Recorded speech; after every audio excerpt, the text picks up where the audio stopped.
Yeah, so I've been up and down this street, and I've been looking for new office space so that I could get you in and working and employed again. But the guys that unhooked the office down the street, man, I don't know. They must have another round of layoffs going on or something. I don't know. Anyway, yeah, I'll keep looking and be in touch. Oh, hey, sorry.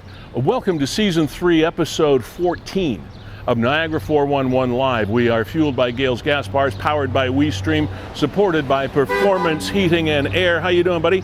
And also Verge Insurance Group in Niagara. My name is Sterry, and we are heading, as per usual, to Fiddler's Poorhouse, and we shall be located in their resplendent air open window during the nicer weather. We kept the window closed today just so that it would be a little bit more comfortable for us.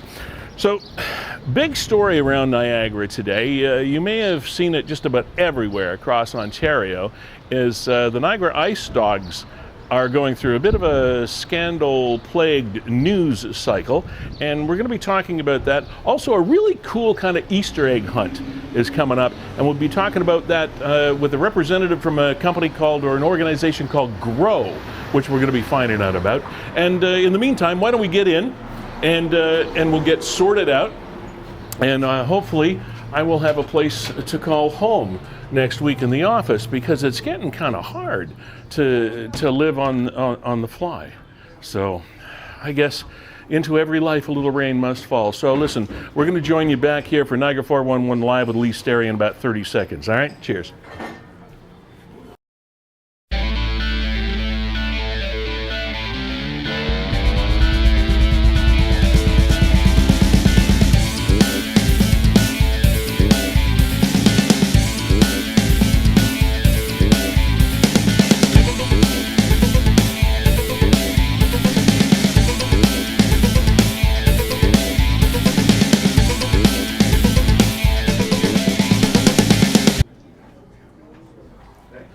Hey, welcome in, as I mentioned, Season 3, Episode 14 already. And we're into springtime. Oh, that's nice.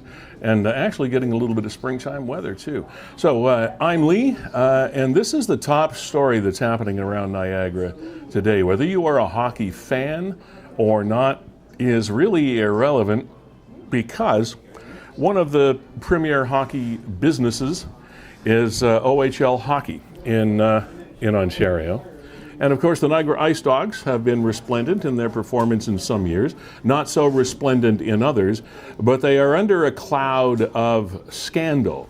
And that's not too strong a word either. I'm not sensationalizing it. They are under this scandal-like cloud because of an announcement that came out either last night or today. This is very fresh news. Now, we don't know much other than what the OHL has released. Ontario Hockey League Commissioner David Branch today announced that Niagara IceDogs General Manager, Team Governor, and minority owner Joey Burke and head coach and minority owner Billy Burke have been indefinitely suspended, and together with the team fined a combined $150,000. An investigation was launched into their overall conduct following the league receiving transcripts of a March 6, 2022 WhatsApp conversation. Based on the results of the league investigation, it is the position of the league that their conduct is prejudicial to the welfare of the OHL, as it violates the league's harassment and abuse diversity policy, and also runs counter to the OHL's On-Side program, which emphasizes the importance of demonstrating respect for women through actions and words. Joey and Billy will have the opportunity to apply for reinstatement no sooner than June the 1st, 2024. So that's more than 2 years from today. At that time, the commissioner will assess whether they have successfully completed counseling and education to ensure that there will be no additional violations of league rules, policies, or experienced conduct. That was the official release. That is the release that has been explored, displayed on all media throughout Ontario, be it print, television, radio, whatever. That's the release that everybody was supplied by the Ontario Hockey League. What we have not seen supplied, which is a little bit of the crux of this conversation, what we have not seen supplied is a statement by the team.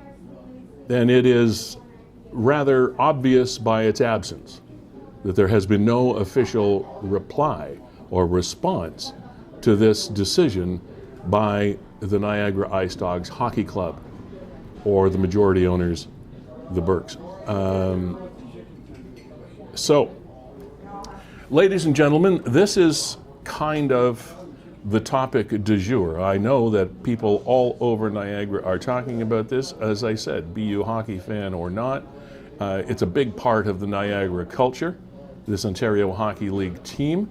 They have been for quite a number of years. Part and parcel of the reason the Meridian Centre was built, to give the Niagara IceDogs a new home and a high-tech home to play, and it's one of the best in the Ontario Hockey League, or so I understand. The fans have supported this team through thick and thin. Whether they're going to be supporting the team through this sort of thick, I'm really not sure. And again, a comment from the team is obvious by its absence. And we don't have a transcript, and I'm not sure we would even air it if we did, of the actual words that took place on that WhatsApp call. Whether you call it a phone call, whatever, text, it's sort of a, you know what a WhatsApp thing is, it's sort of a texting, phone mail, different way of communication. Nevertheless, it was obvious by some people that are privy to it that it was pretty nasty, and we have no idea what indeed was said. But it's also pretty clear, and again, these are pretty natural assumptions that I'm making here. I don't know for a fact, but in order for something like that to come to light, it would have to be somebody that was involved in the IceDogs organization that became a whistleblower of sorts. Someone is the whistleblower of this exchange on WhatsApp that led to this penalty being imposed by the Ontario Hockey League. I have talked many times about my lack of knowledge of hockey and pretty much my lack of interest in it, except for the fact that I do so admire the skills of the people that play this game. I mean, I admire, it's just that I'm not a huge hockey fan. It's not that I don't admire the sport and the skills of the people that play it, or organize it, or own it, or coach it, or manage it. However, our executive producer that I would like to introduce you to for once again for this week 14 of season 3 is Kevin Jack, ladies and gentlemen. He is our executive producer from WeeStreem. He co-founded that company with Brandon Scram, and they are Canada's first and foremost live streaming company. And Kevin, it's a pleasure to talk with you today. I wish we were talking about something and introducing something off the top of the show that was a little bit more positive. But you, out of many people that might speak to hockey in Niagara, have a lot of qualifications. You are a fine player. You have a reputation in the hockey, minor hockey community as a fine player. You are connected with the community, and who better, rather than me, to speak to initial reactions of this than you. So I'm gonna flip this back to you and say, okay, we read the release from Branch, the commissioner of the OHL. Where are we? What do you got? First, I'd like to say that the show's open, because while you and I have our opinions, I'm really interested to hear what people from other perspectives are thinking about this, what their reaction is. Are families lining up to go to the next home game? I find it really peculiar, and I'll get to some of my thoughts in a minute, but the show is wide open. The Zoom link is there. If people have opinions, and I see comments on Niagara 411, I see comments all over the internet, people speculating, people reacting. Please come on and talk to us about it. Let's have a conversation, because this is not only a business thing and a sports thing, it's an emotional thing on so many different levels that be you male, female, hockey fan, not hockey fan, business person, or citizen, or both. Yeah. So click on that link at the bottom of your screen that you're watching. You'll pop into a Zoom room waiting area that we call the Niagara 411 Live Green Room, and Kevin will get you set up and ready to go. So we really would love to talk to Niagarans about this, okay? Want your opinions, want your perspective. We're wide open. So now, Kevin, back to you again. When this came out, what are you thinking? What's going through your head, like as far as sort of a quick reaction, sort of? Quick reaction is, what the hell is going on with the IceDogs? Yeah. That's my immediate reaction. You go back a couple of years, they were fined $250,000 by the league. They were stripped of 2 first-round draft choices for, I'll call it, illegal dealings off the rink, behind the scenes. And how long ago was that again? That was just a couple of years ago. A couple of years ago, yeah. And now you come to this, and in both instances, Lee, as you mentioned, somebody on the inside had to roll on the organization, had to roll on the Burks. Yeah. So what kind of culture is there? And I'm not even talking about the culture that leads them to make these comments in the first place. What kind of culture is there where 2 times in 2 years somebody rolls on you and says, hey, by the way, I got the dirt on these guys, and I got no problem exposing them? Yeah, so for some reason there's a loyalty factor here. There seems to be. Beyond that, this is awful. It's young people that have been thrust into men positions, maybe at an early age, and don't know that they can't act like boys when you've got a man's job. And sorry, I'm not using that as a gender, you know what I mean? I know. And I don't know why they have not released a statement. This to me is so peculiar. This investigation started a month ago. It's not new to the Burks. It's not. The OHL said outwardly that we are conducting an investigation into something to do with the Niagara IceDogs. Yeah. They knew that something was coming. How they don't have the press release ready to go and hit enter. And I mean, any idiot could write the press release. You say it's terrible, it's abhorrent, we're going to work on ourselves internally. You say all the right things. We want to be better. And you announce what the plans are going to be moving forward. And here we are about 24 hours after the decision, and mum is the word. We haven't heard anything. I mean, there's their webpage right there. Well, mum isn't the word. Neither is dad. If you went to Niagara IceDogs webpage, well, look, all's well in IceDogs land. Yeah, that's the website. Let's go read the feature on Mitchell Theoret, which I did yesterday. Mitchell Theoret played 4 years. Now he's caddying in the PGA. Kind of a cool story. As a marketer and a promoter in the media world for decades, if this had happened to my organization and I had a website, there would be a massive alert. If you clicked on the website, there would be a massive alert right at the top of the page. The same the way Environment Canada would have a weather alert or something that said, click here for our response to the OHL decision. Boom. Like the first banner that you should see is that response.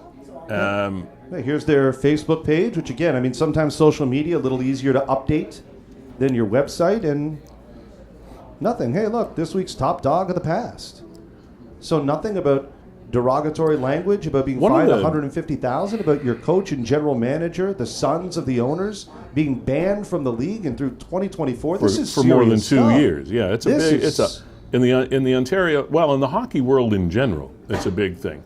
Junior A hockey in Ontario, of course, a great melting pot of a talent pool for the NHL. That's where these players are hoping to play someday and be someday and grow through the world of hockey, be it amateur or professional sports. It is a big deal. The hockey world, any world like this, be it hockey, soccer, any sports community, any business community for that matter, radio, internet, anything. These are small communities, although it might seem global. In essence, you belong to a community where everybody knows. It's like Cheers. Everybody knows your name, and there should be some sort of response.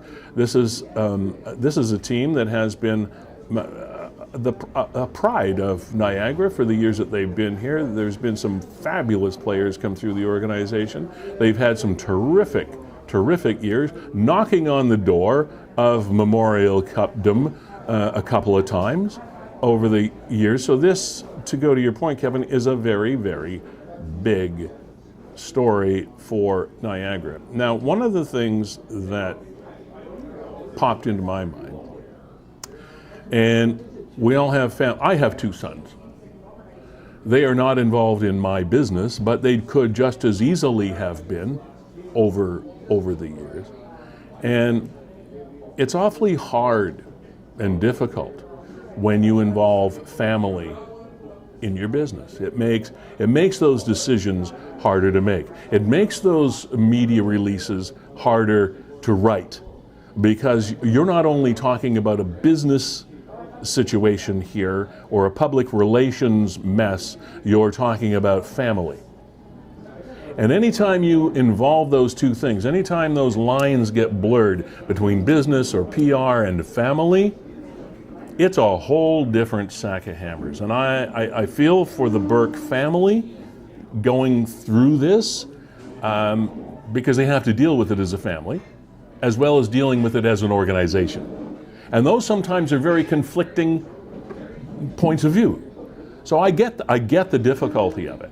But I think in this case, just my humble opinion, and that's all it is, it seems you've got to try to separate family from business and do what you would do if you had a completely non-related person in your organization that had been in this position. So, Lee, just to go to some of the comments, and then also, what people are saying and some of the rumors that are out there. Yeah. This might be a silver lining. Since Billy took over the reins behind the bench, right. It's been somewhat, I don't want to call it a steady decline, but the IceDogs aren't making the playoffs this year. No. They're in the last place in the Eastern Conference, so it hasn't been a good run. The problem when you promote your son, as you're talking about a family, is what's the exit plan? If this doesn't work out, do you fire your son? Some people are looking at this and saying, hey, at least now you've got a way to get out from under having Billy be your head coach. Yeah, you got to have somebody coach the thing. So you got to have somebody manage the thing now. The other big rumor that is really bubbling to the top, and here, I mean, you see over 160 comments on Niagara 411. Yeah. People are suggesting that the IceDogs are as good as sold. Yeah, that's the other part of the thing, and there is a rumor that the Doug Hamilton. There's Doug Sr. and Doug Jr., right? That Doug Hamilton Jr., well-known hockey personality in Niagara, is buying the club. What do you make of that? I don't know how much. Again, you're closer to that community than me. I don't know how much merit you can put behind a comment online, right? People surmising that this is bubbling under the surface, that it's already fait accompli. I don't really know. The other thing is people suggesting that Jody Hull, who is currently, I think, in an assistant role, is going to be named as at least the interim head coach and general manager. Well, but again, you would think how come the IceDogs haven't made that official? How come they didn't press send on that press release the moment that the OHL came out with their verdicts? Yeah, when's the next? Penalty? When is their next game? I don't know. Let's check the. I forget, because they got to have somebody behind the they at least have to have somebody behind the bench on their next game that is a pseudo coach. There we go. Here's their schedule. And for a lot longer than that. Well, that doesn't do me any good. All they want me to do is download the app. They can't even tell me their schedule. All right. Well, never mind. Doesn't matter. I don't know. Yeah.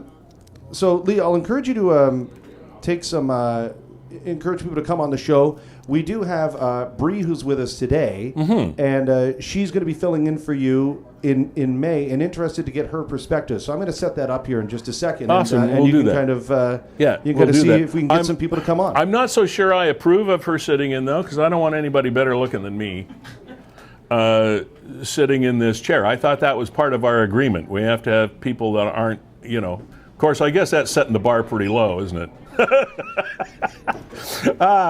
Anyway, there are some things happening around the province of Ontario that are going to impact on Niagara. Maybe we'll be able to get to some of the numbers and the things a little bit later. But just to go to the fact that we are a local and up-to-date news program, first of all, on that note, thank you to Nick at Niagara 411 for sharing content with us and being up to the minute on what's happening around Niagara 24/7. I don't know how you do it, but he does it.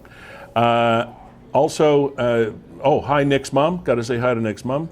Got to wave hi to Kevin Jack's mom and dad too, who are in the house. Thank you for stopping by. Your baby boy's doing a fine job, usually. Not kidding. Anyway, and also to our sponsors, Gale's Gas Bars Limited. Thank you for being here as our title sponsor, fueling this program like they've done to Niagara for the last 50 plus years.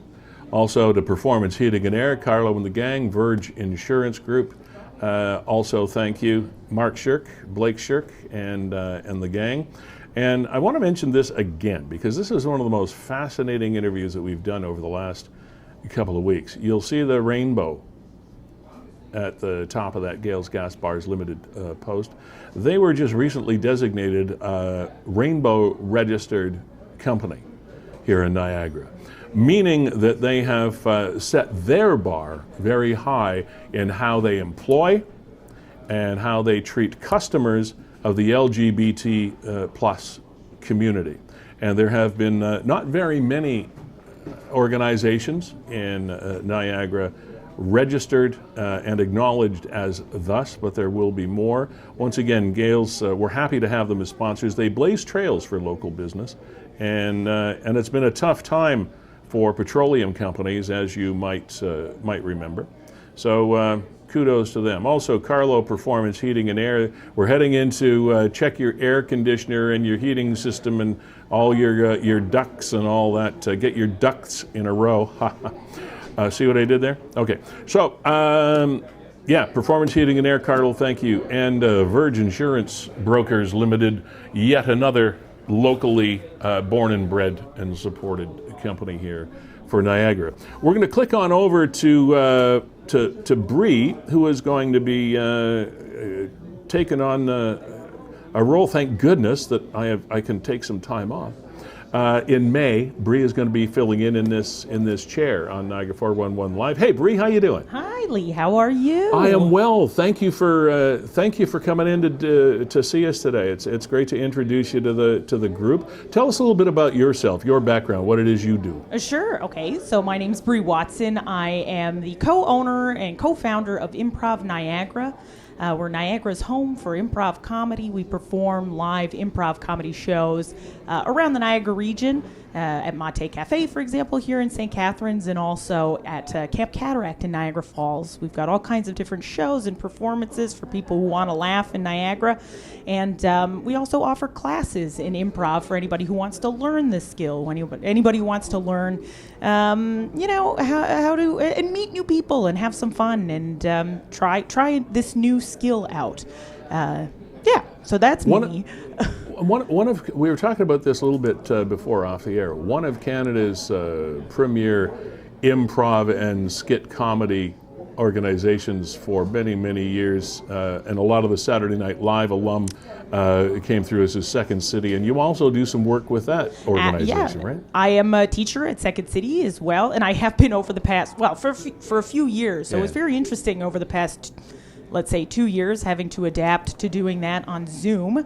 That would be doing improv and comedy training would be tough in a virtual world, wouldn't it? Yeah. I mean, we adapt, right? We learned how to adapt pretty quickly. And one of the most interesting things, I think, is that for the longest time before COVID, we thought, there's no way any of this can happen. We can't do any of this online. Mm-hmm. There's no way. Mm-hmm. It has to be in person. It has to be in front of an audience. We have to get that direct feedback. But just like every other industry, we soon discovered, it is possible to do this on Zoom. We just have to use our imagination a little bit more. Yeah, you have to imagine the applause or the feedback or the groans or even the heckling or whatever it is that comics go through. you're there as a live performer, and that's one of the key reasons that comics do that. So that would have been one of the hardest things, one of the hardest industries hit by that kind of stuff. I feel like comedians and musicians who were literally not allowed to, they put a restriction on dancing, you couldn't dance, you couldn't sing. I mean, like you're out there doing your thing and you're a musician and you hit the last chord and you go, bah, boom. Yeah. And then nothing. That's right. That's kind of how it felt. No, nothing. Now, luckily for improv, we're, a big part of it is creating worlds and creating stories on the spot. Yeah. And luckily you don't need much to do that. You just need your imagination and hopefully a good partner. Now, one of the things that made improv super famous was that was it Whose Line Is It Anyway, or whatever it is, the Carrie show, and that group of that group of improv performers that brought improvisational comedy to the mainstream, to prime time television, and that was probably the thing, at least in my world, that brought improvisational comedy to the masses. Absolutely. Without, and I think one of the great things is that there are so many, one in particular stands out, Canadian people who were part of that and who were able to put us on the map as far as funny people go, and that's Colin Mockery. Oh, absolutely. Oh, There's nobody else brilliant. like him. He's so funny. He's so kind. Yeah. It's such a great human being in general. And he came down to St. Catharines a couple of years ago. It was really nice because before his performance, he took some time out of his busy schedule and sat down with our improv group and just chatted with us about his experiences and, some of his techniques and his go-to moves. Well, he's so talented as well. Yeah. Because he's sort of like the improv version of Jim Carrey. He's got a lot. He's got a lot of flexibility and faces and things that he can do. That he's just hilarious. Oh, he's so good.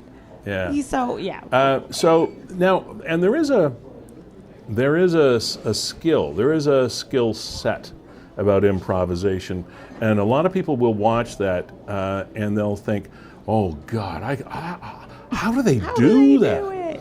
But there is a plan. You can be trained to do that. Yeah, I don't know if I want to reveal the secrets, but yes. Well, no, not right now. No, that's why you got to take a class. Yeah. But no, absolutely. A lot of the times it's just learning the techniques of a game. So like any other game, like any other sport, once you know the rules, you don't know how the game's going to go. You don't know who's going to win or lose, but you do know the rules of the game. And as soon as you know that, you can play within it. So a lot of the times we're teaching or we're learning about how to play the game, what best techniques to use, just like sports. How if we're talking, it's a learned skill. It's not just a natural talent. And it just happens to have tons of other benefits, like it helps people with communication skills. It'll help people be more comfortable socially. It's a great team building exercise. Absolutely. Oh yeah, tremendous. Yeah. Especially over the past couple of years, where teams have had to spend quite a bit of time apart. Now here we are, we're working together again.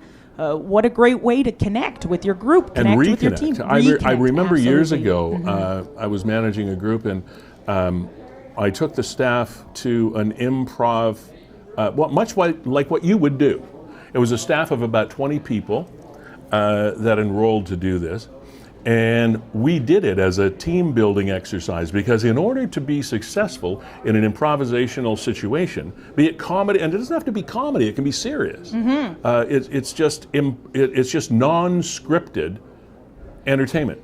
That's right. And it was fascinating what we learned about each other and how to interact and depend on each other for our own success. So that's kind of cool, the things you do. Yeah, there's so much of it is built on trust, and I think there's a lot of trust in a team that you've got to work with. So if you can work on it in different capacity, you learn so much more about the people you're working with. And that usually translates to greater trust and deeper friendship too while you're at it. No question. Yeah. Okay, so And even a better relationship between staff and management, and staff and corporation, and things like that, where there's usually some sort of physical and psychological gap in what you do every day. Finding out that your employees are just as nuts as you are, or vice versa, or finding out that your management has issues as well. You know, so those kinds of things can bring people together. So tell us again about your company, how to contact you, where to find you. The easiest way, if somebody has any interest in what we've talked about today, is give us the easiest way to find you. Easiest way, improvniagara.com. Oh, that's simple. Yeah. Easy to remember. If you're on social media too, any of the social medias, it's at Improv Niagara. Check us out. If you're interested in a class, we'll get back to you right away. We've got spring classes starting very soon, and they're right here in St. Catharines, so yeah. Where's your next performance? Our next performance, I'm so glad you asked, is May 16th. It's called the Improv Egg Extravaganza. Yeah. Okay. It's a long weekend. Okay. Tell us why. Because it's Easter. May 16th? May 16th at Camp Cataract That's in a late Niagara Falls. Easter, isn't it? May 16th? Oops, I said May. I meant April. I'm sorry. Okay, thank you. Thank you, Bree. you. Yeah, you're right. All right. April 16th at Camp Cataract. We're going to have... we're hiding all of our suggestions and scenes and stuff in little eggs, so it's half show, half all right, egg so hunt. let's rewind. April 16th is a week from this Saturday. Yeah. And it's where? At Camp Cataract on Queen Street in Niagara Falls. All right, what time? 8 p.m. Do we have to buy tickets before? You can, or you can get them at the door. And how much are they? They're $15, $10 if you're a student. All right. Anything else we need to know? I think that's about it. All right, glad we got that date thing straightened out. I thought, May, don't come in May. We're rolling back the religious calendar here. Oh, my goodness. Yeah. I'm looking forward to the spring and the sun. You know, I'm jumping ahead of myself. And Kevin, what's the first date? I know I'm leaving here on May the 7th. My wife plans these things. I have no idea what day that is. So when is the first Thursday after May 7th? I think so. Is it the 9th? I would have to check my calendar. All right, so we'll see you in this chair on May the 9th, and we have no idea what to expect, which is great, because we'll just leave the hook right there, and you can figure out what you're going to do. I can't wait. Okay. Thanks so much, Lee. Thanks. Have fun at what is it, the egg? The Egg Extravaganza. Egg Extravaganza. All right, improvniagara.com, right? That's right, yeah. Okay. Yep. Thanks, Bree. Thank you. All right. As you know, we've been talking about missing persons in the Niagara region over the last number of weeks and months. And I ran into somebody yesterday in a store, and she said, why do we have so many missing people? Is it just that we have more missing people, or is it just that we're hearing about it more? What is happening in Niagara? And you get people that start to think about this being some sort of conspiracy theory. Have we got some sort of serial kidnapper going on? I don't want to fuel that fire. I don't think that's true. But we do hear about a lot of people that go missing. So here is one that resolved quickly and happily, I might add. NRPS was attempting to locate a missing 14-year-old, Fort Erie. They were conducting a missing person investigation stemming from the town of Fort. 5 district officers searching for Elisa Lang. She was last seen April 6th, which is yesterday, 7:30 p.m. at a convenience store in the area of Dominion Road, Prospect Point North in the town of Fort Erie. And we did locate Elisa safely in less than 24 hours. So she has been located. That is terrific. Anytime you hear about a teenager that goes missing, especially a teenage female, you hope it's resolved quickly. And thank goodness this one was. Kevin, I want to slide into... Gosh, let me turn on my mic, Lee. I wanted to touch on this and just piggyback on the fact that ATV guy was also located, and he was reported as missing, and this is a little more puzzling. Yeah, a little bit of a different story. They were conducting a missing person investigation stemming from the city of Welland. Officers searching for Christopher Earhart, 38 years old, last seen April the 2nd, a little while ago, at approximately 7:30, leaving an address located in the south end of Welland. He left on an ATV and indicated he was heading home to his residence in Port Colborne. I don't know the rules about ATVs on highways or roads. That's a different thing. But he was also located safe and sound. So happy that Chris Earhart was found safe and sound. I was a little worried about that one, Lee. It was strange. Yeah, I mean, a guy missing for a number of days and an adult on an ATV. So From I mean, Welland to Port Colborne, there's a lot of backcountry and a lot of accidents that could happen. there's on not an a ATV. lot of it. There's not a lot of exciting entertainment spots between there and there either. I mean, probably at a friend's house, or just It's just hanging weird, though, out. as an adult, right? We all got cell phones. We all have ways to contact each other. So Yeah. if nobody's heard from them, you can't find them. And the last they saw, they said, hey, by the way, I'm checking out on my ATV. And this wasn't a kid that's running away from home. He's 38 years old. So what ditch is he lying in? I think that's what a lot of people in the comments of Niagara 411 said, I kind of live around there. I'm in the ATV. I think the ATV Club of Niagara actually conducted a search, but he was located safely, and my assumption to that means he wasn't found at the side of a trail somewhere. He just was Showed up. Incommunicado. He showed up. Yeah. So From- happy. I mean, we're happy that that's the case, but it does leave you a bit of a head scratcher. But I mean, you're not wrong in making those observations, and a No. lot of people on Niagara No. 411 have said. Last week we featured Trina Blagden missing, Nick Adamson missing. Now we haven't seen any particular updates lately on Trina Blagden. We talked with her sister Kelly last week, which a lot of people were interested in, because I think there was something like 15 or 16,000 people viewed that interview that we did. Which was a good one. Kelly was terrific. I mean, the resilience and the emotional strength that this family has to come on a program like this and talk to us and share their feelings and what's happening, we give them great credit for doing that. But there has been nothing new breaking out of that. The area at the time was sort of centered around Beaver Dams to Ormond type area in Feulled, not too far from the canal. But I'm certain that since then a thorough search has been done in the area. You would think nothing else.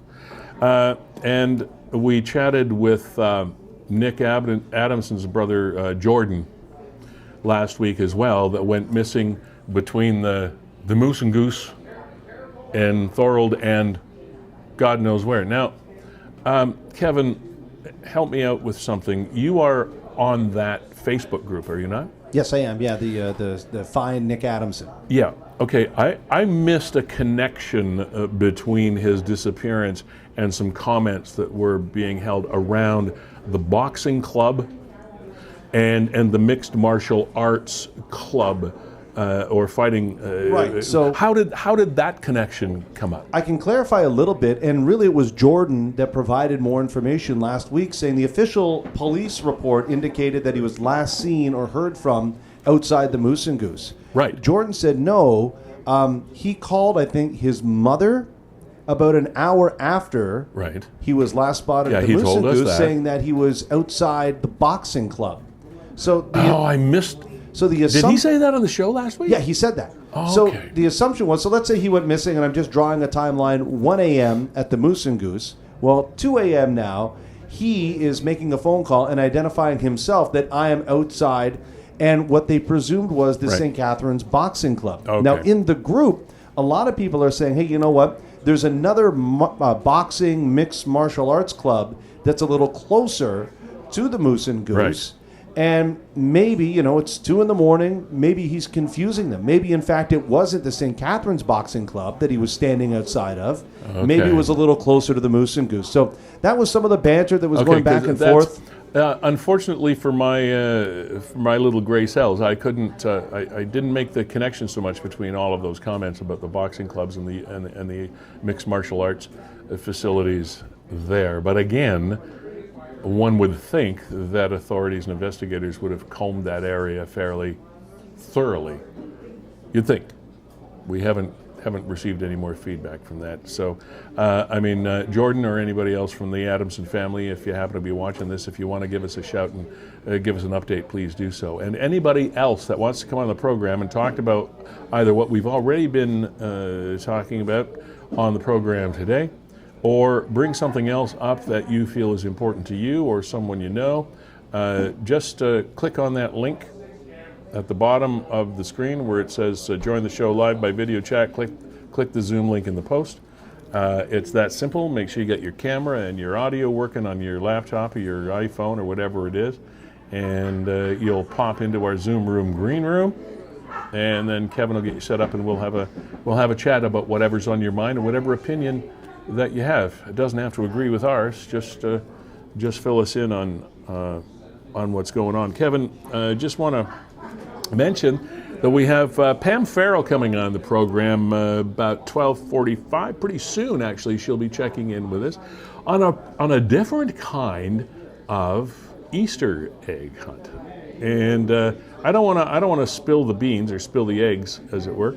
But this began as a COVID-related thing and has taken on a whole different profile, which is kind of cool. So I want to find out more about that from Pam when she joins us in a few minutes. Kevin, we were talking earlier, I don't even know if we have any stats available, and we don't have to have, so you don't have to be scouring the internet or whatever, but I am struck by the vibe that we're feeling in the air that we are not finished with the COVID situation. I just have that sort of tingly feeling in the back of my neck. We've got 100 to 120,000 new cases of COVID-19 in Ontario, and here we are for the region. Well done, Kevin. That was fast. So new cases as yesterday, 111. Active cases are still well over 1,000. Number of total cases is irrelevant, really. Total number of deaths, that's also irrelevant, although I don't want to make anybody's death irrelevant, but as far as current numbers are concerned. Cases hospitalized right now, 31. And there were some comments that intensive care is getting a little bit more busy. I don't know whether to put a lot of credence into that. I did see a headline somewhere today, or I heard something somewhere today, Kevin, that Dr. Hergy has not finished with us, maybe. That he has mentioned that there may be some Niagara-specific restrictions coming out that do not align with provincial restrictions because of our numbers. Here we go, perhaps, allegedly, maybe, all these caveats we put on it again. So it just feels like we're not completely done. Now, if you look at these numbers, active cases in the past 28 days by municipality, it pretty follows population numbers.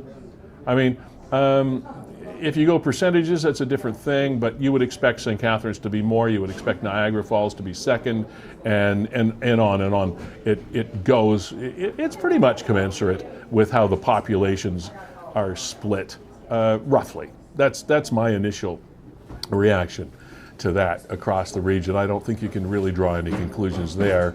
Number of active healthcare outbreaks per day, also, sort of nothing special or nothing of terrific note there. It's just that I have a feeling we're just completely, especially in Niagara, where we have Premier Hergy watching out after us, that we're not done with it. And I sure, regardless of whether we're done with it or where we're not done with it, I certainly hope we don't go too far backward. Like if we're putting masks on again, no problem with that. Because I see a lot of people that are still wearing masks. My wife does wherever she goes. There's nothing wrong with the Japanese have been wearing masks on their streets because of their pollution and all kinds of things for decades. So wearing masks is not the end of the world. But restricting business and activities and gatherings and weddings and funerals and those kinds of things, that is a big cultural shift. And God forbid we should go backwards in those categories, because we can't we can't afford to do that And Lee, anymore. I'm right with you. You know, I follow local media, and almost every day, Premier Hergé's name is in the headlines, and I keep man. asking myself, why do you keep asking him? And he's in the mouths of politicians as well. The politicians are asking the same questions that we citizens are Stop asking. asking him. If you stop asking him his opinion, I'll stop hearing about it. Yeah, like, you know what he thinks, so forget about it. Just move on. And when are we going to stop having an actor and get a real one? Acting medical officer of health. Well, stop acting. Get a full time. Gosh. All right. We'll pause the rant for now. Want to welcome Pam Farrell to the program. Pam is the executive director of an organization known as GROW. There is an Easter egg hunt coming up, and it's an Easter egg hunt that you do. Well, let me ask Pam. Hi, Pam. How are you? I'm good, thanks. How are you, Lee? I'm terrific. Thank you very much for being on the program today. Thanks for having me. First of all, tell us about GROW. Before we move on to the Easter egg hunt, what is GROW? Yeah, absolutely. So GROW is a registered charity in Niagara Falls. We operate out of the old Canada Scouts building on 4th Avenue, just behind the Gale Center. And we're a community food literacy center. So our biggest program right now is our market program. You see it behind me. Uh-huh. It's a place where people with low incomes can shop at subsidized prices. So that means, for example, buying a carrot for 5 cents, a piece of salmon for $1. We have very reduced prices on our dairy and meats. And it's a way for people that are struggling with income to make ends meet and to be able to afford good food for their families. So we also offer cooking classes and food skills programs, but we're really taking food literacy to a critical level where we recognize that people need to have access to food in order to act on their food literacy, so on their skills, knowledge, and behavior. So that's really an important aspect of what we do at GROW. Okay, and tell us about your Easter egg hunt, and I would like you to take us back to the genesis of this, because this used to be an open, free-for-all type, regular, traditional style Easter egg hunt, but it's morphed into something else. So take us back to the beginning and bring us up to date. Yeah, so this actually started last year during the pandemic. My colleague Jonna came up with this brilliant idea to be able to celebrate Easter in this kind of traditional way of hunting for goodies for kids, and she came up with this idea to make it a contactless Easter egg hunt with clues for families to go find the next spot. And it's back this year by popular demand because people are asking us to do it again. I think it has met a need in the area for people to participate in these activities who might not feel comfortable doing the traditional Easter egg hunts that are being offered still. And it gives different groups of populations access to something like that. People with disabilities or different handicaps that can still participate in something fun. And we had never thought of this before, and probably you and your organization didn't when you conceived of it, because of the COVID situation. Now, there isn't a lot you can say that's good about the experience with COVID, but out of the ashes sometimes come the phoenix, as they say. And with this, you found that you were serving a community that you weren't even aware that you were serving. So, like, when you wanted to do your second Easter egg hunt, you probably originally thought that, well, we should do a regular hunt, but then you realize you're serving a whole different community with this. That's right. We're catching a whole different type of population with this event, and adding this extra outing for people who can participate in traditional Easter egg hunts. So it's like you said, there's a silver lining to COVID. It has really prompted us to think outside the box. So how does it work? Walk us. So we see that it's Friday, April the 15th at the Gale Center Arena. Fee is $25, and the profits go to. Is that per car? That's per car. Okay. So so then walk us through what the experience is going to be like for people that show up. So once people show up at the Gale Center, they will be provided with clues as to where the stops are for them. So, but not to worry, the answers for them are on the back. So it's a great way to engage the whole family in kind of thinking about where the different stops might be, hints to specific landmarks. I think Jonna is doing again some fun jokes and riddles along the way. So it's really meant to be this interactive event. And then families just drive to the different stops, and each stop is sponsored by one of our community partners, and they'll be given different types of goodies.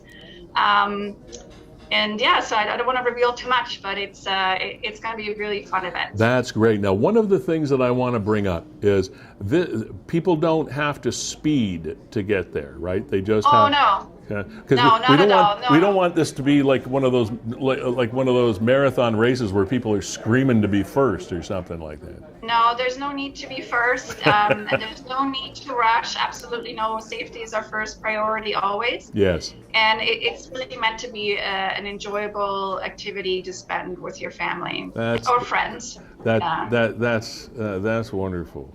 And again, I know we posted some of this on the screen while we were chatting, but if people want to look in depth again at how this is going to work in your organization, et cetera, what's the website or Facebook page we should go to? Yeah, our website is www.growcflc.com. So CFLC stands for Community Food Literacy Center, and we have links there for our social media. Okay. But yeah, just visit our website. Any questions, don't hesitate to reach out. All right. Pam Farrell, thank you so much. How long has Grow been active in Niagara? We've been active since the end of 2019. We opened our market right at the height of the pandemic in August of 2020.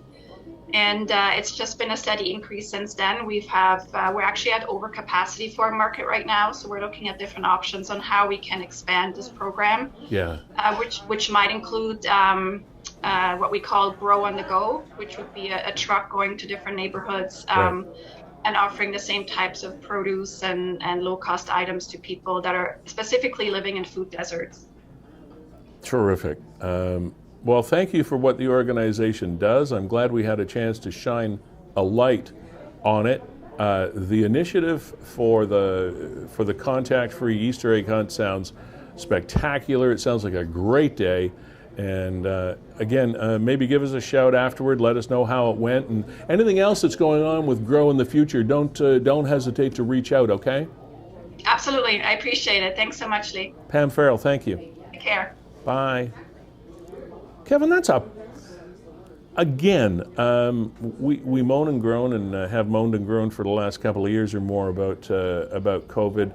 But as I mentioned before, out of adverse conditions sometimes grows inspiration. Grow, get it? See what I did there? Yeah, no, and you're absolutely right, Lee. And in talking, she said it was really Jonna's idea, and I was talking with Jonna about this. So, everybody was trying to find new and creative ways to still run their events, but in a COVID world. So let's have an Easter egg hunt, and everybody will be in their car. And in talking to her, she said so many people came up to us with mobility issues and saying, like, look, our son, our daughter, whatever, we can't do Easter egg hunts. They're in a wheelchair. We can't wheel them out to the middle of the park and then participate in Easter egg hunts. Like, my child has never had a fair chance to participate in an Easter egg hunt, and this is giving them that. And even if you call something accessible, we found out during the International Niagara Display of Lights Festival that it was a wonderful facility, and in theory, it's accessible, but the conditions didn't allow people to have the same experience that were otherwise mobile. So, these are things that's the world they live in that we don't necessarily, but other families too would love to do this together. Aside from our mobility challenged community, there are all kinds of families that would be just so cool to pile a bunch in the car, and instead of having a free-for-all hunt, just sort of say, okay, let's follow this together. Let's play this as a team.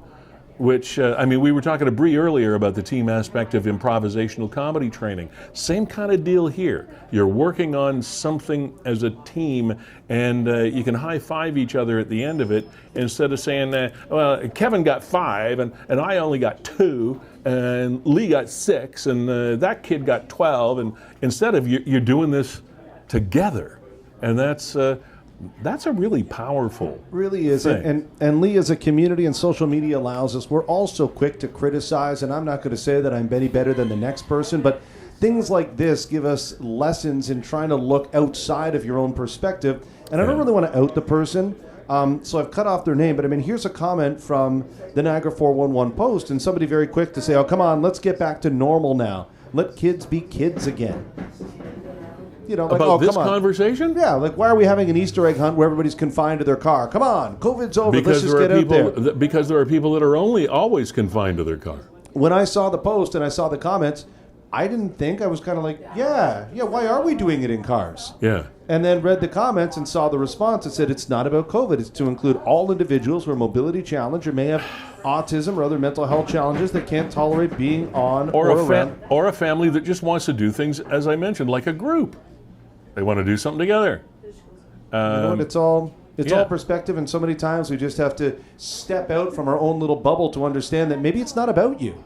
No. Right? This Easter egg hunt isn't about you. It's not and it's not for everybody. No. But it is for anybody. You know, I mean, that sounds really cliche-ish, I know, but it's true. It's not for everybody, but it's for anybody, and It's a good way to put it, to be honest. Yeah. So that's pretty cool. Now, a couple things that we wanted to talk about as well is there is always an opportunity for scam artists to make some money out of whatever is happening anywhere, anytime. And of course it was obvious that this would happen. The Ontario license sticker scam. I myself received an email this week saying that I could claim my $120 if I went to whichever bank they had displayed, and they had the actual bank logos on there. And if you were to click on that, they would ask you for your banking information so that they could send you your money. And it's your account number, it's the password, it's the whole 9 yards, and it's a scam. First of all, it jumped out at me because I am entitled to $240 back. And I've been told that we would be getting a check in the mail. So that's pretty much how I treated it, but it looked so authentic. And what people need to realize is the fact that if you get sucked in by this, you're not stupid. You're not. They are just very good at what they do. But just so that you know, and thanks Nick for posting this on Niagara 411, is the fact that there is no message going to be sent to you from MOT, the Ministry of Transportation, to claim your dough for your stickers. It will automatically come to you. All you need to do is go to the Service Ontario site. If you have changed address or your banking information is different or whatever, then you go to them and log in to your account and you make those changes of your own initiative. They will not contact you. All right? So just be aware of the fact that, especially if you have older people in your family that might not be as internet aware or social media savvy as you, that they may need to be reminded to not do this. Having a couple of organizations we want to mention today, and we talked about Yona's a couple of weeks ago, and I want to mention this again. Yona's Authentic Beauty of Niagara. They deal with Botox. It's also used to help with jaw pain, not just your ego. They have all sorts of different fillers. Yona is an experienced nurse. She is a traditionally licensed nurse, as well as I think they call it an injection registered practitioner. Injectionist, I think, is the term that she used. Fully licensed and insured. Any of her promos are valid until Mother's Day, May the 8th, so you can give them a call. There's all sorts of deals coming up. The Botox is like 25% off, and you'll be consulted. I mean, it's not necessarily just go in and fill me full up or whatever. She's a professional, and she'll tell you what you need to be able to do. All right?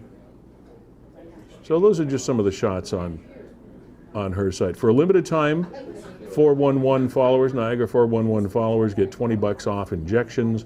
So it would be now only $30, and she would inform you as to what your best options are. Okay.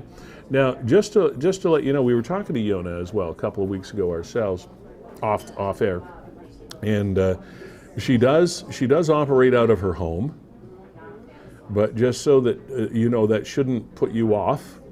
Because of all the accreditations and the registrations and the authorization she has as a professional in her field, that don't let that bother you. Okay, so that's Yona's Authentic Beauty of Niagara. You can check it out. It's her posting is on Niagara 411 as well, as you can find it on the website or Facebook or whatever. And there's another one, Kevin, that we wanted to chat about today that has been a supporter of the program, supporter of Niagara 411 and Nick and the gang, Clover Therapeutic Wellness Center in Niagara Falls. And next week, you can go and find out more about the organization. And you might want to contact them, ask questions or whatever, by all means. Yeah, they are right there in Chippewa. Yeah. Oh, it's actually Chippewa. Yeah, Main Street, Chippewa. Every time we say, well, my old stomping grounds in Chippewa. Drove by my old school, Niagara, or King George the 5th, 8th, whatever it is. Probably older by now. Anyway, yeah, so check it out, Clover Therapeutic. And I think we might be in a position, if we think of a creative way to do it, of giving away as an incentive on the program a 30-minute massage. Have you ever had a massage, Kevin? Yeah, I actually had one this week for my knee. So it was more therapeutic than just wellness. Just a knee massage? That was it?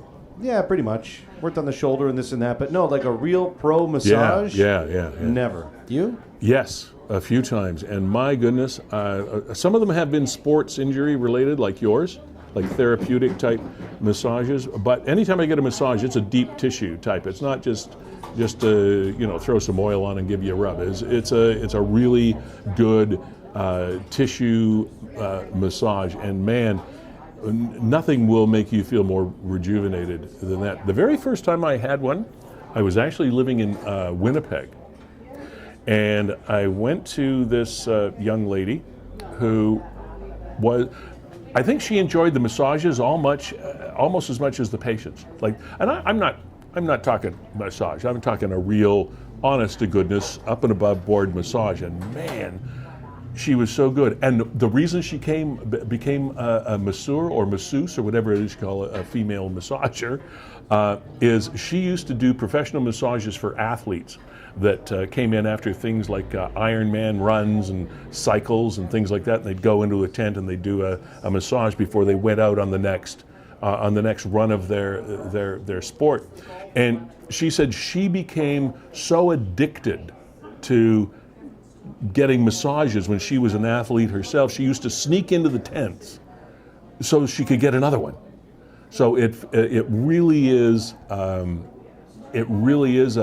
good experience for your whole feeling of body wellness. And then if you got something like I went through sports stuff for rotator cuff injuries and junk like that when I was playing a lot of sports, you got your knee thing going on.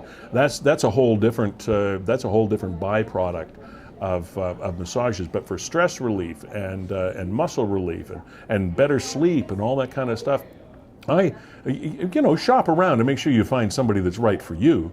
But I totally recommend somebody that is properly licensed to do this stuff. Now, Lee, you can't win the contest, right? Like next week when we give away the massage. No, I know. I'll pay for it. I'm Stan Larry. Like it's not going to work, Lee. We'll know it's you. All right. Let me try that one. What do you want to talk about this? They called it a hit and run, but it's almost kind of just it's like a roll and run or whatever. the guy kind of just glided into this other car. What are you talking about? Oh, that one. Yeah, the hit and run. They call it a hit and run, but it was sort of like a creep and run. Watch this. Now, is this in real time? Must be. Or is it just slow? If it's slow motion, it explains it more. But if this is in real time, this is like, how do you not stop your car before it hits this other one? It comes across the street. See, there's obviously a cross street there. Is it? That's what you would think, right? So there's a cross street. This truck creeps across the street and sort of nudges in to this other vehicle. Probably kind of takes out the quarter panel. It didn't hit it very hard. If that's real speed. Now what? Here we go. Well, here, Lee, I'll blow it up. Okay, do that. All right, so he's coming across. Now you see the car by the snowbank. Okay, sort of like boom. All right. Then he backs up, casual as you please, and then makes a left and heads on down the street. See ya. Bye. Have a nice night. Now, the weird thing is, Like, what was that all about? This goes back to February 17th, February 17th. 2022. So And we're just seeing this now. yeah, really asking people to go into the memory bank. But why weren't we asked before this? I don't know.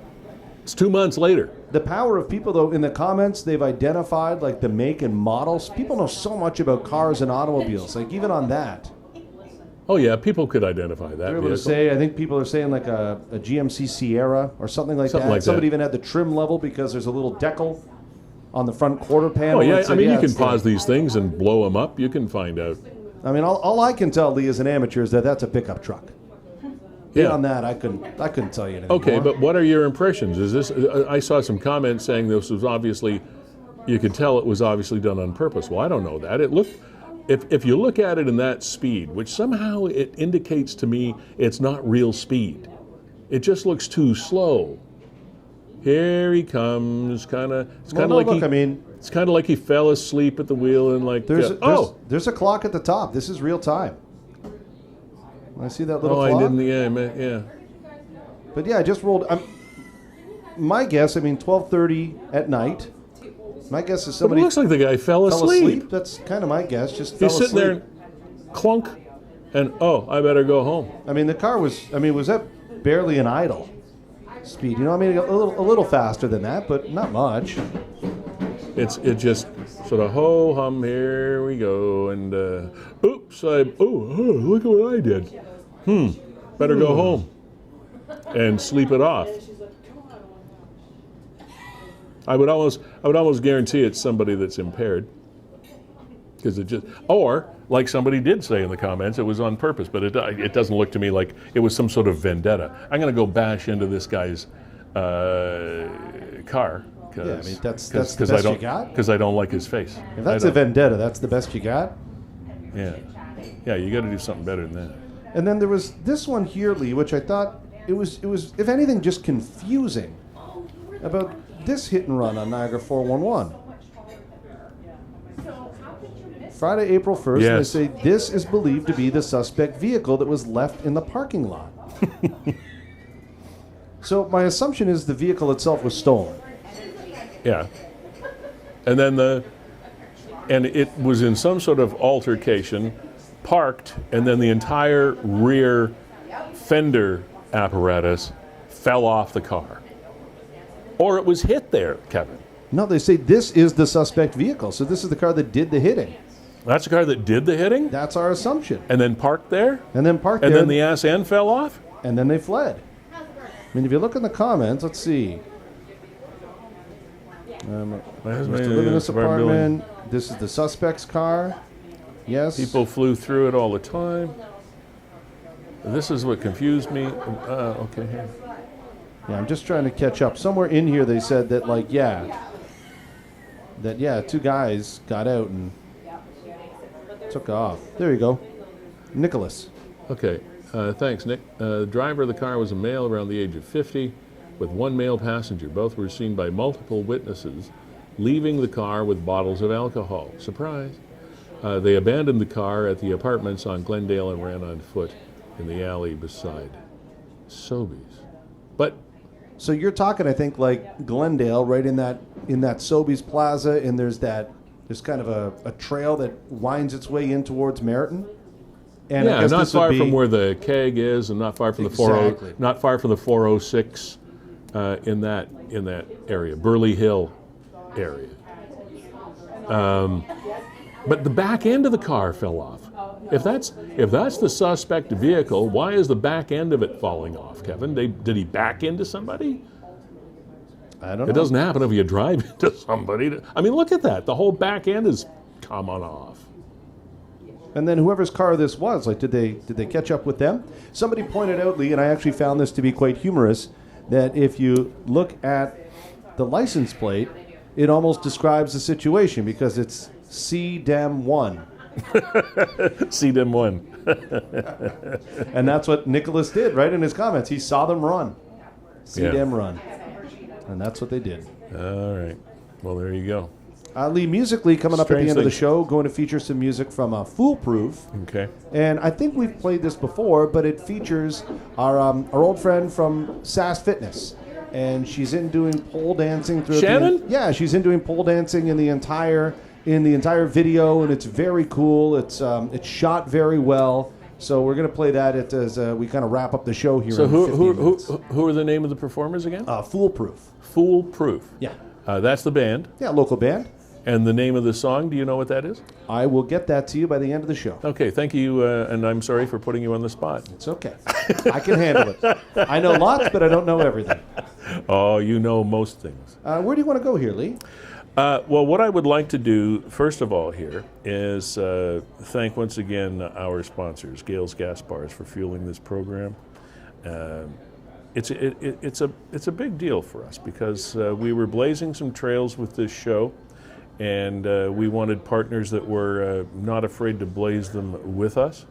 The show's been very, very successful, and for that we thank you that are watching and watch our bits and pieces over the course of the week, because Kevin posts, in case you missed it, type pieces of the show as well as this whole full-length version of the program on Niagara 411, as well as on our venues, the WeeStream, etc.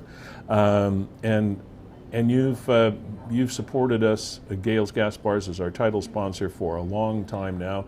Kevin, just as an example, last week, because of the combination of the people that watched this show in its entirety from Thursday, the other pieces of the broadcast that we did, the In Case You Missed It broadcast, garnered us, especially our chat with a very brave woman, Kelly Blagden, about the disappearance of her sister Trina, and other shows, other pieces that we did.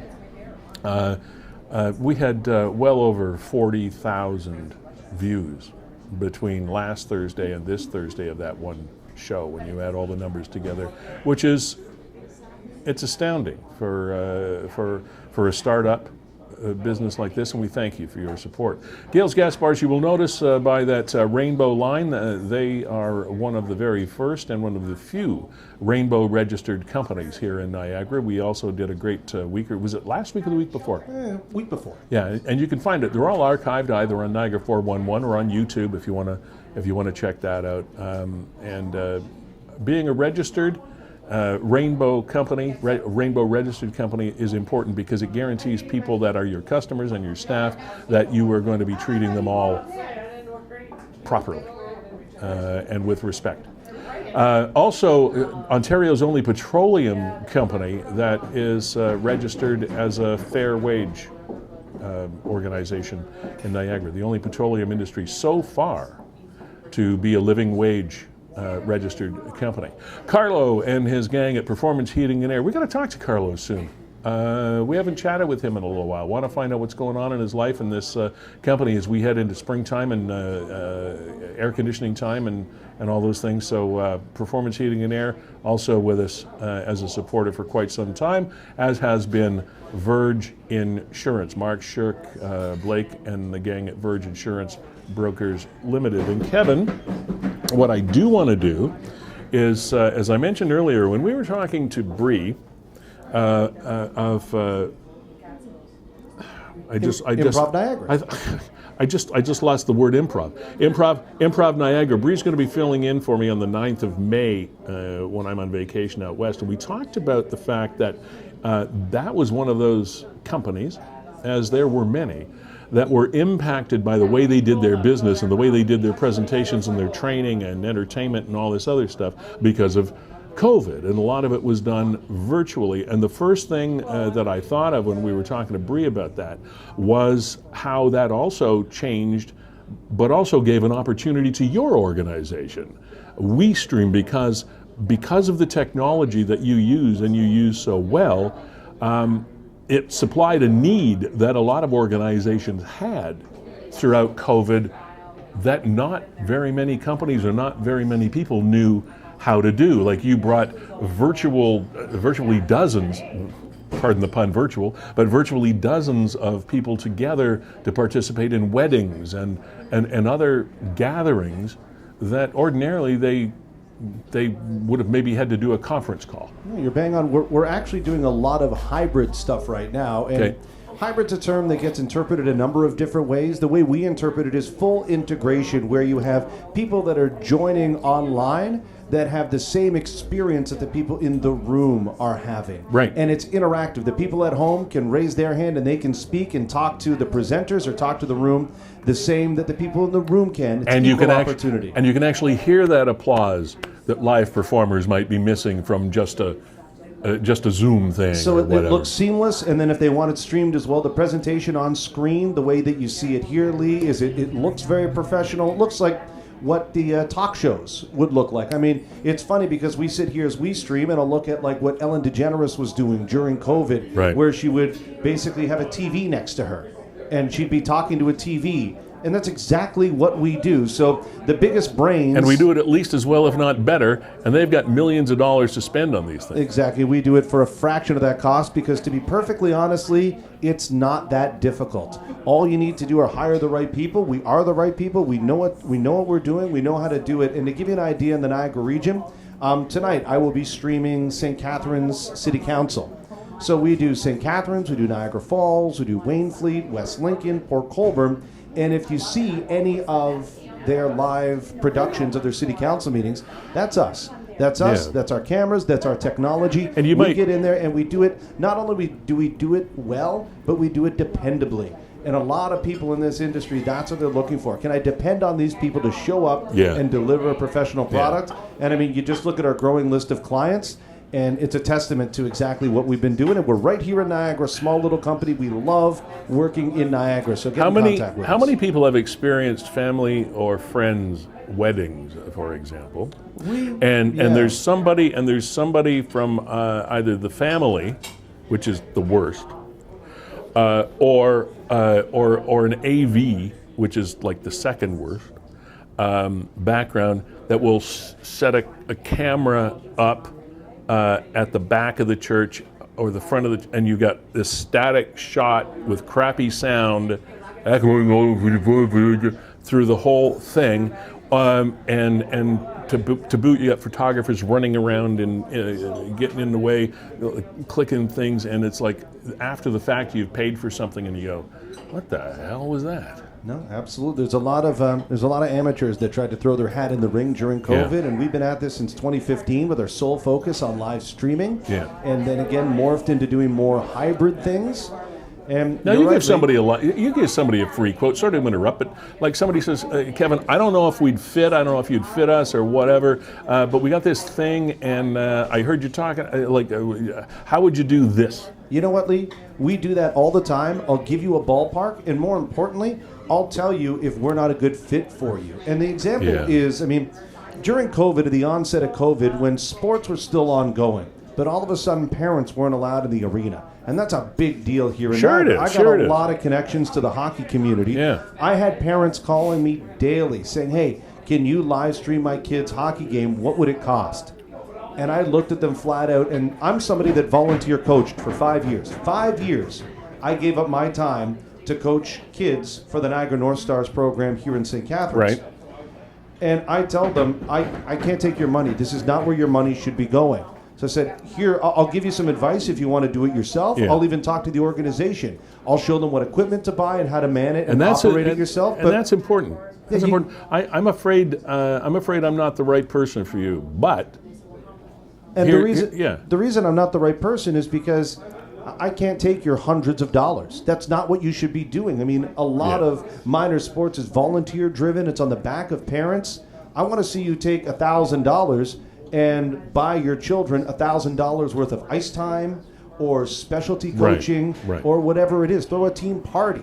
It's money better spent than having WeeStreem come in there and give you a hockey night in Canada for your Sunday Timbits hockey because the parents aren't allowed in the arena. Sure. So I'll be the first person to say, listen, this is not the best bet for you. And really to bring it full circle, you talked about some of the weddings that we were doing. Right. I wrote an article for the Wedding Planning Institute of Canada. Here are 5 DIY tips. If you are going to try and live stream your wedding. Standing for do it yourself, by the way, I'm ready. So if you are going to, like you said, set up a camera at the back of the room and think that you're going to live stream it, here's some advice from us, including position your camera right next to the speaker. Because like you said, they think, oh, what I want this straight-on shot of the altar. Yeah, but if the speaker is sitting in the right wing, your audio is going to stink and you won't be able to hear anything. So give up the camera angle for the better audio. Sure. That was one of my 5 tips. There you go. And I brought this up a couple of weeks ago as well. There was a very, very popular video blog sports duo that was doing this interview with a very famous golfer by the name of Greg Norman, who's starting this brand new golf league, etc. This is millions of dollars at stake over this project, and it was a very, very amateurish broadcast. So I thought, how do they get away with that? Whereas, I mean, you look at this program, and irrespective of the dumb host, the program is high quality. It's well done. The audio's perfect. The video's great. The interaction with the audience live is fine. And we have one sponsorship open, and without the heavy sales pitch involved, you're more than welcome, if you're interested, to contact Kevin, our executive producer, and find out about the costs and the numbers. I mean, we had like over 1 million broadcasts in 2021, a reach of over 3 million, and wow, if we were charging market rate prices for that, well, you and I probably wouldn't have to do another show. But we do. If you start comparing apples to apples and what we're delivering versus legacy media, absolutely, it's not even close. I was looking at something recently against, advertising rates for another local broadcaster, and we are 10 times more efficient. What they do for $10, we can deliver for $1. Yep. And I'm not even joking. Not even joking. Anyway, Lee, before we go to the outdoor shot, and the song I'm going to feature is Violet by Foolproof, featuring Shannon from SAS Fitness Studios. Yep. What's going on with you and Lee Sterry Voice Services? What are you voicing? Actually, I just landed a new book deal that's kind of interesting. I haven't Mad Magazine Audio Chronicles? No, actually, this one is kind of interesting. It's called Treasure of the Caribbean, no, that was another one I got. This was called Temper of the Storm or something like that. And that's the reason I'm not clear on it. I just started it. I just did the first. When you do these things through ACX, Amazon, Audible, etc., the first thing you do is once the author has picked you to do it, which is kind of cool because there are thousands of people that audition for these things. So I was fortunate enough to be chosen to be the narrator of this book. And the first thing you have to do is you send in a 15-minute checkpoint, what they call, and it has to be properly technologically produced and edited and all this stuff, and I do that. So I'm waiting for the approval on that, and it should probably be available by the time all is said and done by before the end of April. Anyway, so that's the new project, along with a bunch of other stuff I'm going to be doing. So. Very cool. Now, Lee, I don't know if you can see behind me here, but the restaurant here at Fiddler's is filling up. Yeah. It smells delicious. I don't know if you're getting any of that. A little bit, yeah. Man, it smells so good. We're going to go have some lunch? Yeah, can't wait to grab some lunch, and I encourage everybody else to come down here. If not today, Fiddler's open 7 days a week. They're open till 2 a.m. too, 7 days a week. So kitchen's always open. Come down here and get your fill. But man, does it smell good today. You know what I'm pumped about too? As I walked in here last week or the week before, and again, time sort of blends into a fog for me sometimes. I never know which week or which day is the next. But other than Thursdays, I know when Thursdays happen. So I came in here one day and every table was upside down. What the hell's going on in here? No shaky tables. They replaced the bases. You know when you go in a restaurant, everybody's got a bunch of coasters stuck under the under the table. These are perfect now. Perfect, I tell you. Replaced them all. It's awesome. Way to go, Mook. Yeah. All right. Thank you, Kevin, as always. Thank you, Bree, for being here. I hope you have a blast filling into the program on the 9th of May. Good luck with improvniagara.com and all the training and the shows, etc. Gales, thank you. Performance Heating and Air, Verge Insurance. Thank you so much. Mook at Fiddler's Poorhouse. Thanks for supporting us. This has been 411 Live with Lee Sterry, Nick, and 411, and all you contributors. Thank you very much. Kevin, I'm assuming, I know it's like almost time to go, but I just have one more question. Have we had any update, anything new, anything else posted, re the charges against Joey and Billy Burke at the OHL? I haven't seen anything. Haven't seen anything on 411. Let me just So there still is nothing from the team. I mean, it's kind of embarrassing that they haven't released a statement. It really is. I mean, here, I'm looking on their Facebook page right now. Oh, here we go. 23 minutes ago. So let's go here, Lee. 23 minutes ago. Yeah. There we go. Here, hold on a second. I'm caught in. Sorry. No. It's all good. I'd rather we get this. I sprung this on you, but I thought I'd want to come full circle and see in the hour and a half since we started this if there'd been anything new. So finally, statement from Billy Burke and Joey Burke of Niagara IceDogs. What do we got?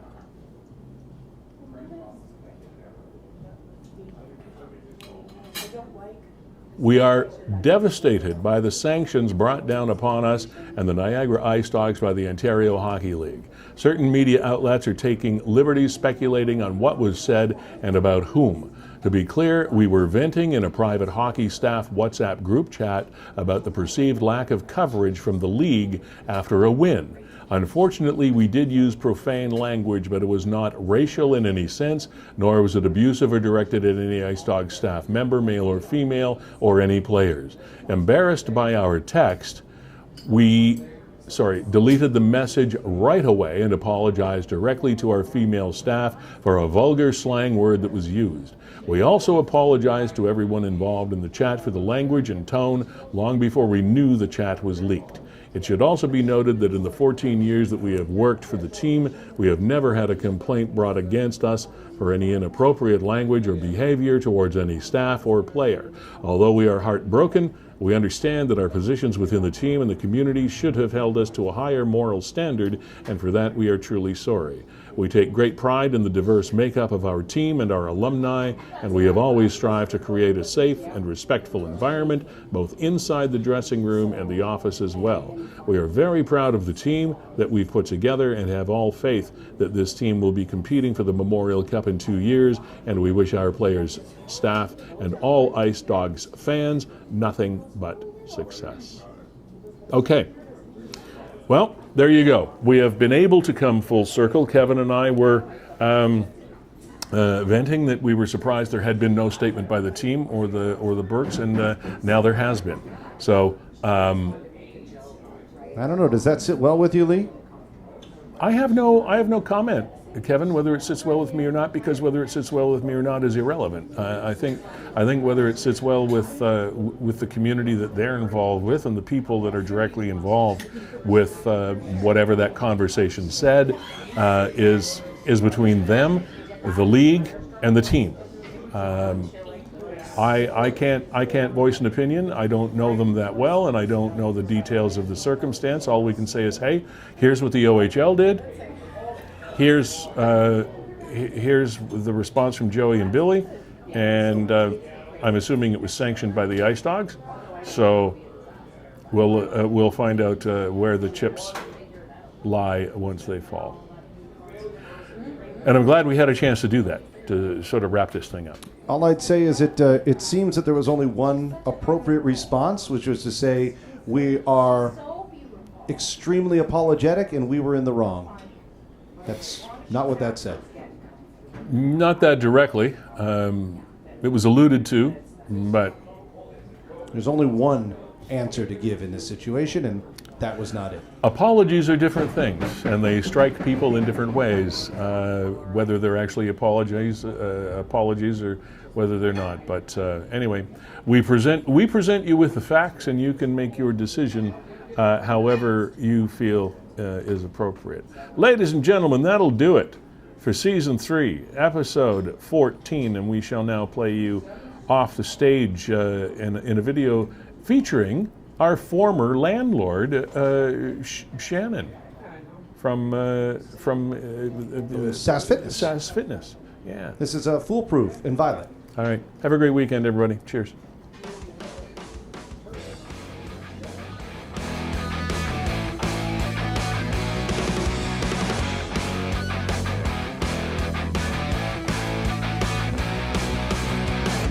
Hey, Mr. Operator, what you calling for? Lost the time, so what you counting for? We're connected by the same line to leave one and more. I'm so glad you came knocking at my door. So violent, take the violence, and light into the car. So fight it, pass it by the lightning, pass it back and forth. Today's the day to sail from shore. The cold wind ain't blowing in your face no more. Shadow man ain't gonna change your plans, the sun ain't coming out no more. You don't smoke it and keep on choking, bring back out with force. So violent, take the violence and light it into a car. Still fighting, pass it back and lightning, pass it back and forth. It's frightening, how we time this feeling's taking over. We're on that air, but the water's keeping clear, so what you changing for? So violent, take the violence and light it into a car. Still fighting, pass it back and lightning, pass it back and forth.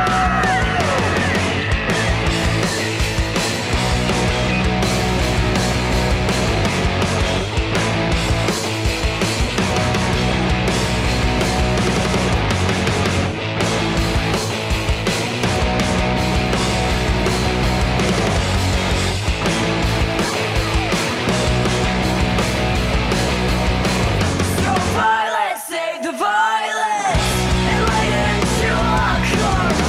Still fighting, pass it back and lightning, pass it back and forth. So violent, save the violence. Still fighting, pass it back and lightning. So violent, save the violence and light it into a car. Still fighting, pass it back and lightning, pass it back and forth. So violent, save the violence and light it into a car. Still fighting, pass it back and lightning, pass it back and forth, pass it back and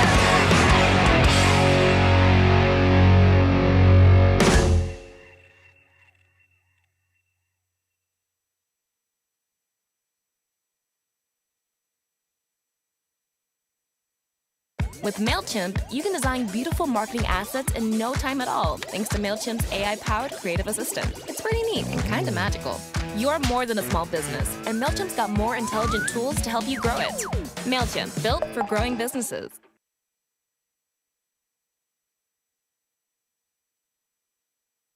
Drinking water before bed burns 46 pounds in 2 weeks.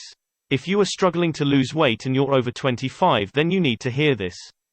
People are burning 2.5 pounds of fat each night as they sleep by adding this one ingredient to their glass of water before bed. Harvard scientists confirmed for the first time ever that weight gain problems have nothing to do with your metabolism speed, diet, or exercise, but with brown adipose tissue levels in the body. They found that this brown adipose tissue is what burns the body fat that accumulates around your waist.